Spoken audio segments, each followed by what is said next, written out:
We'll appreciate that. Heidi Heitkamp, Joe Manchin, the two Democrats on the record. Yes, now they share this. They're both up for re-election this year, and they both come from states. Donald Trump carried West Virginia by, what, 42 points? I think North Dakota was only 30-something, but they get it. They get the dynamics there. But is that just it, that the Democratic base is calling these guys up and saying, you cannot vote for Mike Pompeo? Because to Phil's point, let's just put this up. Look at this list of Secretary of State nominees here. Rex Tillerson, 56-43, but then John Kerry, Hillary Clinton, Condoleezza Rice, Colin Powell, Madeleine Albright, Warren Christopher, James Baker, George Shultz, back to Alexander Haig.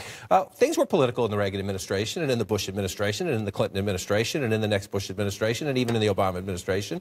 But especially for Secretary of State, usually it was, okay, the president deserves his team.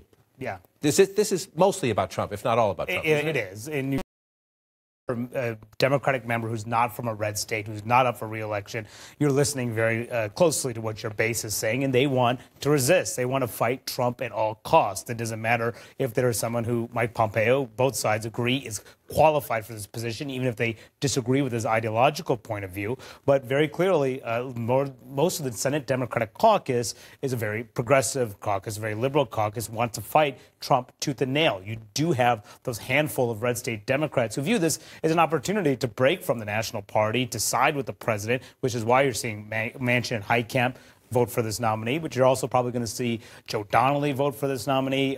You probably are going to see maybe one or two more, so you'll barely escape by. Now, one other point, there are two other nominees that are coming through, Ronnie Jackson to be the VA secretary, Gina Haspel to be the CIA director.